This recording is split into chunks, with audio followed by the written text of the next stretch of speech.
Pack's Malice Bestial Fiendsmith deck is basically unchanged. So it played 2 Dormouse and 2 White Rabbit and 2 Underground. I kind of doubt that, to be honest with you. I kind of doubt that.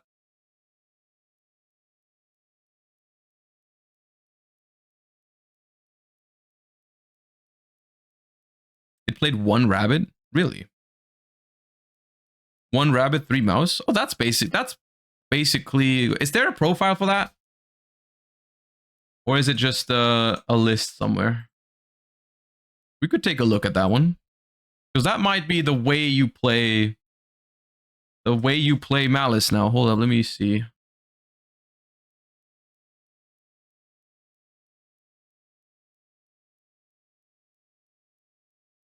Is it the new way to play Malice?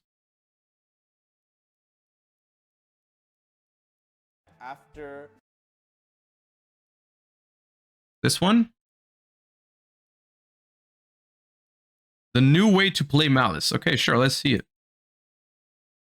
Let's see it. Why not? Let's look at what Malice is looking like potentially. I mean, the new way to play Malice 2 weeks ago was before the ban list, of course, but I'm being told this deck is very much in line with the new changes already. Just happens to be. Hey, what's up guys, it's Pack here, and I wanted to showcase my top 8 Wisest El Salvador deck list. This is a deck list that Sam, Steven, and myself played, and we're really proud of our accomplishment. If you guys know, my first Wisest ever was 5 years ago with Sam and Steven, so to be able to 5 years later top a Wisest with them again, it means a lot to me. We obviously did not win, but I'm sure that, you know, if we team up again in the future, that can definitely be a possibility. Yes. But so huge shout outs to Sam and Nesh. They were like the main people who really like worked with me on the Malice Fiendsmith deck, which is the deck that I'm going to be profiling today. You actually didn't believe in it before. I didn't originally believe in the idea, but I'm a very open-minded guy. Like, I'm down to try everything. You know, if there's a rogue deck, I'll play. Like, I was playtesting Odeons, for example, you know? Yeah. So I'm always down to try different things, different variations, and I was kind of convinced on the deck after... Yeah, the video has mono audio, right? My, or like, whatever it's called. It has more audio on the right. My OBS is showing that too. I don't know why. Nesh yeah, after Nesh kind of like told me about the idea, but it was mainly like the concept that I saw Christian Urena. He kind of went undefeated with Bestial Fiendsmith in, I believe, YCS Birmingham. He won 12-0. And so we were thinking like, wait, if Bestial Fiendsmith can... That deck, by the way, is, I mean, basically untouched, right? You lose 2 Druid Swarms, but you can make up for it with like another Baldrake and a Serenir or something. This deck is potentially an option depending on how well hand traps match up into the next format.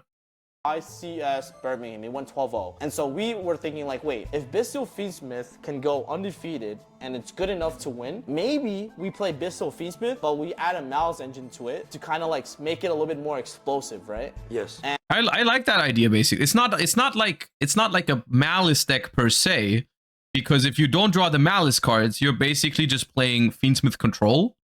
But you do slam some pretty big like normal summon like plays into the deck basically, right? Which is basically what the deck was doing with the Tenpai cards, right? Like there was this Tenpai Bestial Fiendsmith where it was like, well, Fiendsmith cards technically don't really need the normal summon, so we can just play something that makes good use of the normal summon, so we're playing Tenpai. This seems like it's just the same thing, but with Malice.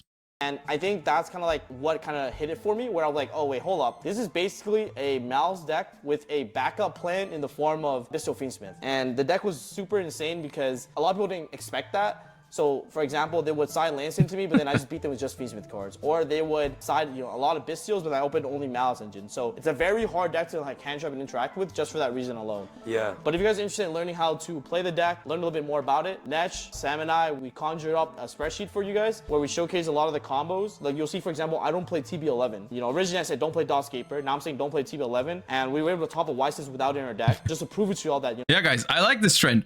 Just take more and more Malice cards out of your decks, by the way. I definitely approve of this message.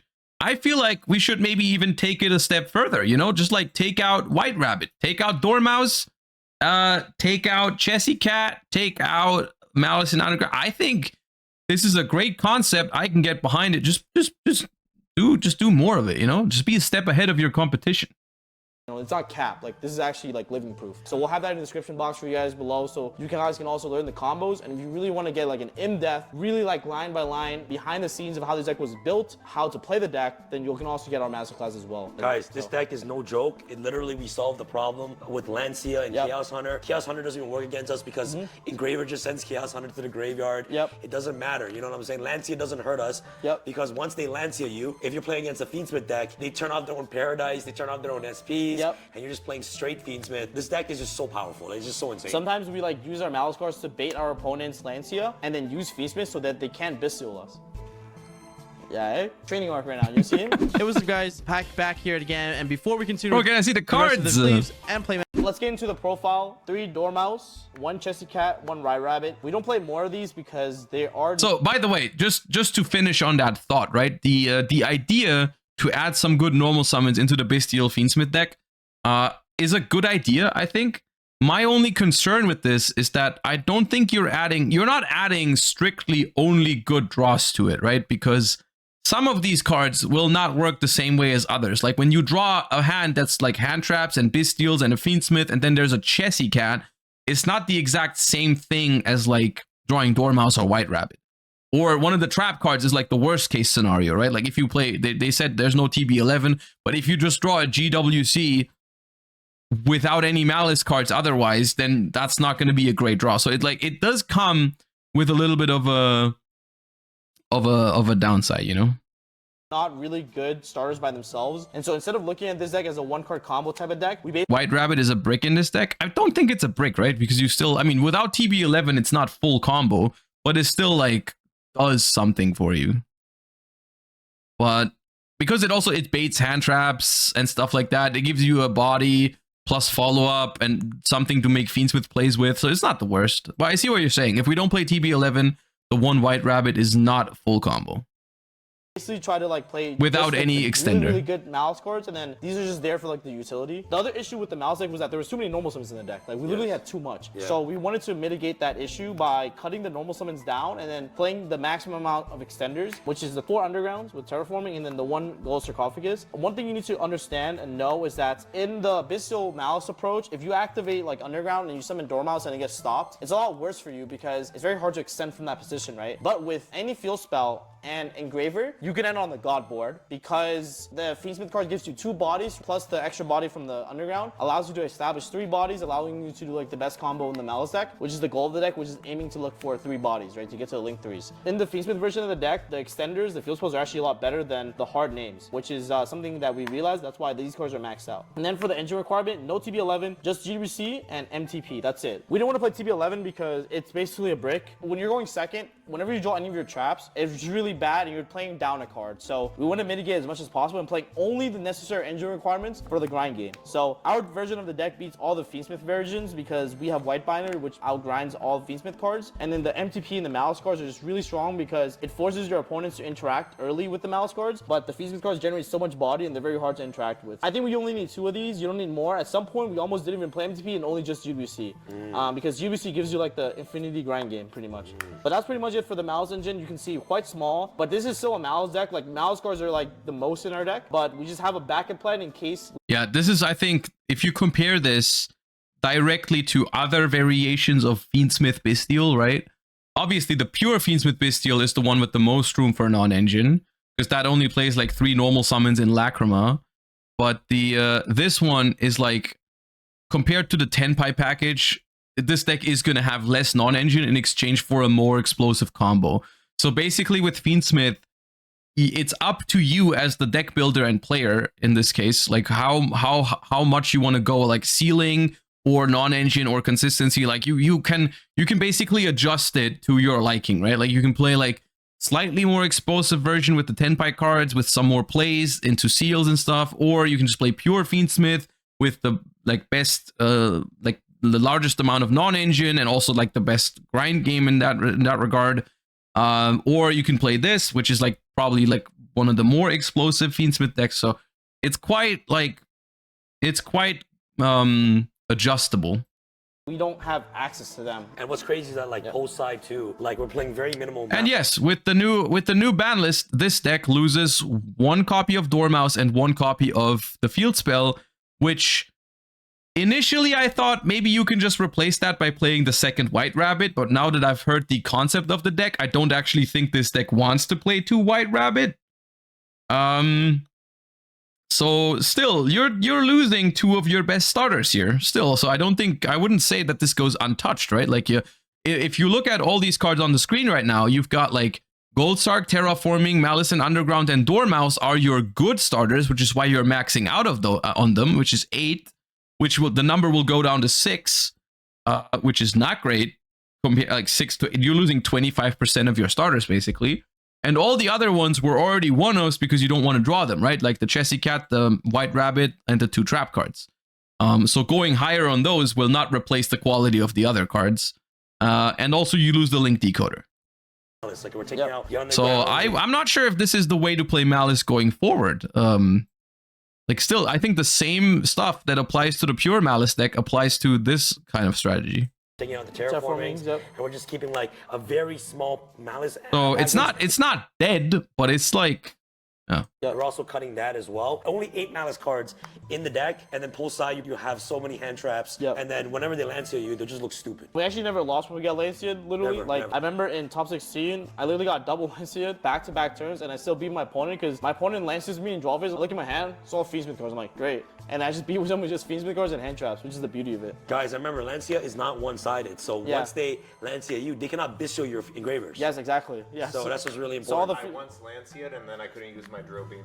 Yeah. Now for the Fiendsmith cards, we play triple Engraver, obviously the best because Engraver allows you to play around Nib the most optimally, and then we'll play 2 track. This needs to be a 3. We really do want to play 3 of this, and I think that in future lists we're probably going to add a 3rd copy in because you just want to see this engine. It's so broken. If you don't have to access it through Moon, you save 2 bodies. Yeah. So you save an extra bodies. If you can just hard draw this, it's so good. 1 Lacrima and 1 Larry. As you can see, we have 7 normal summons in the deck. We wanted to make sure that we just had less normal summons as well because we added these 2 normal summons. This is a psyop against Lancia. No, I do feel that is true. I've been in the same position where I've played against Fiendsmith Malice beforehand, and there were definitely games where I would Lancia and they would beat me with Fiendsmith combos. That happened. Like that's a thing, right? That is one of the advantages of this version.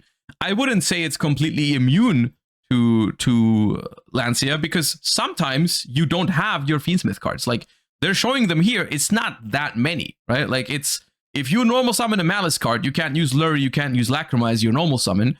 You have to draw one of these 5. If you don't have one of these 5, Lancia will still end your turn with this deck. Like it's there. I think it's a little bit exaggerated, but it does help fixing the problem a little bit.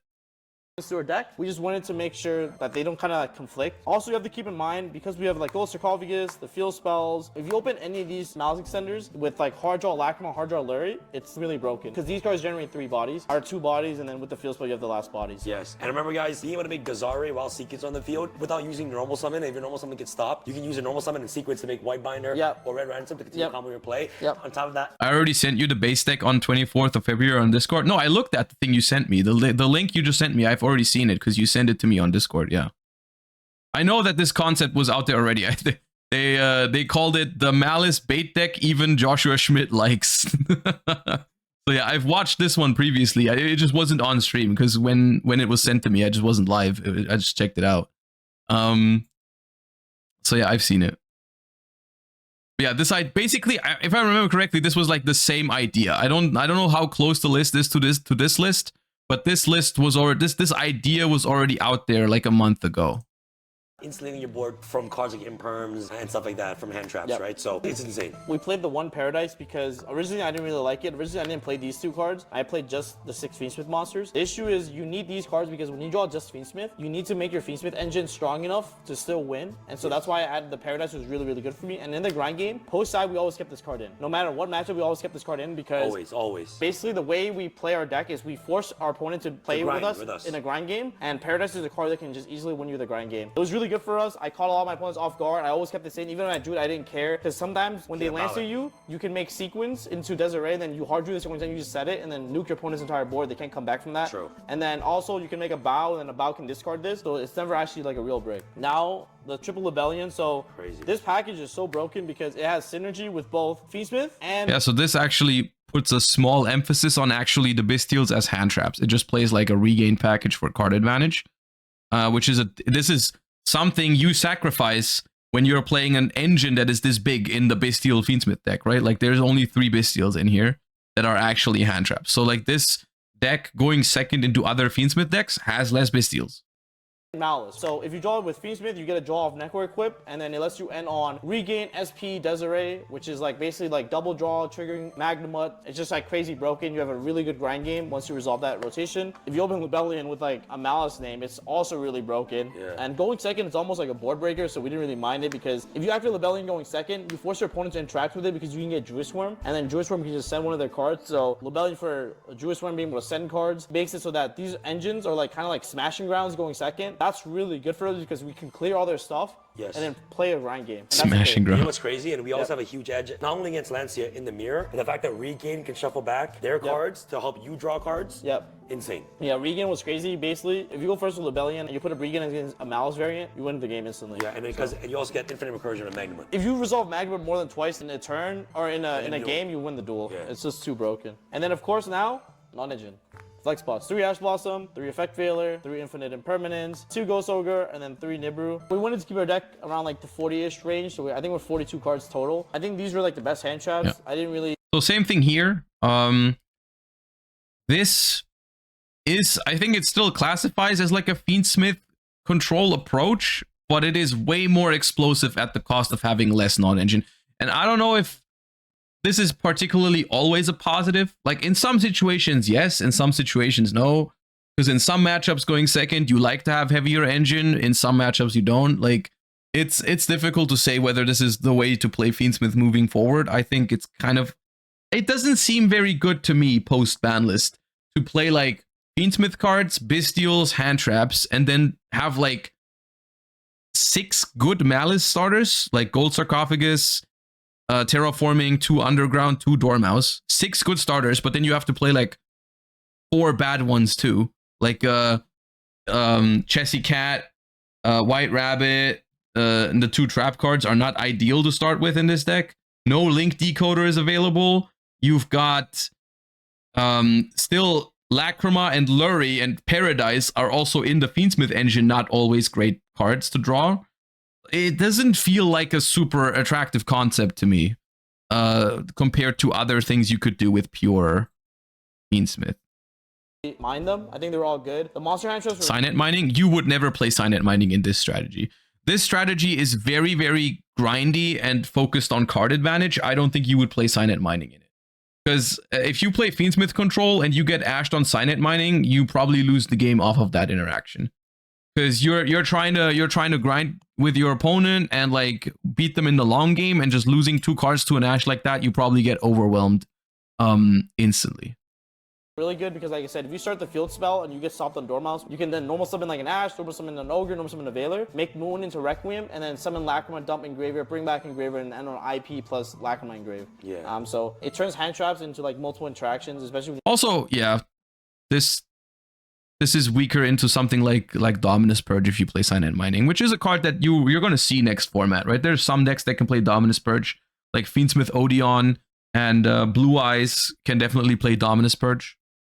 you draw too many. So that was it, 42 cards in the main. And then now for the extra deck. So of course you still play the 3 Malice links, White Binder, Red Ransom, and then Cryptor. These cards basically help you like grind, so they're just like really, really broken, nothing to say about them. We played Access. We also haven't really talked about how, yes, the Bestial Fiendsmith cards make the Malice deck better into Lancia. But if you look at it from the other perspective, from the perspective of a Bestial Fiendsmith player, adding the Malice cards to your deck does add a weakness, a bigger weakness to like something like Fuva as well, as something that like Lancia sometimes now hurts you. Not always, but sometimes it hurts you. Previously it didn't. We thought about cutting this to play Typhon later because these aren't really needed, but it was nice to have just to like go for OTKs. For the Fiendsmith cards, we play 1 Requiem, 1 Sequence, Moon to go into Requiem, and then Necro Equip and Desiree. We did not play Caesar because the deck already plays around Nib without needing to make Caesar. If you make Caesar, you lose to Imperm plus Nib. But you beat Imperm plus Nib by sequencing the way that we'll show you in the spreadsheets and also in the master class. So yeah. Guys, this deck is actually so good when it's piloted properly and correctly. Never lost a Nib. Never lost a Nib at all. Like we played through many duels against Imperm and Nib and it didn't do anything. Yeah, I think Sam tree. got like Valor, Nib, and yeah, that was kind of funny. Yeah, He had to win that game, which is crazy. Yeah, it was against Blue Eyes. It was against Blue Eyes. So It's Valor, Nib. yeah, I looked over. I'm like, bro, what? Like, did he go first or did you go first? Because I just see like three Valor and like Nib. This video is just an ad for the masterclass. They're putting a lot of emphasis on it. Yeah.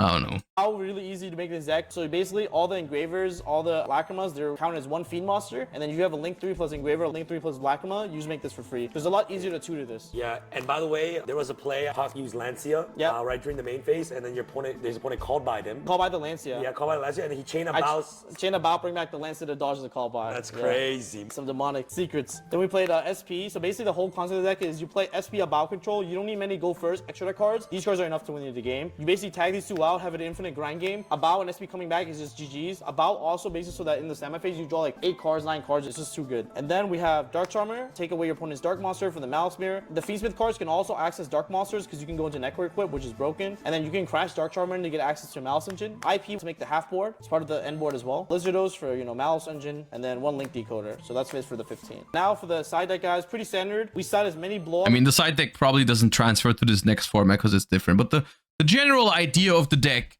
I can get behind it for last format. I don't know. Like I said, I'm not sure if I'm convinced that's the way to go moving forward. If I mean, probably not a secret, but if I were to play Bestial Fiendsmith Control, I would probably not be adding Malice cards to it.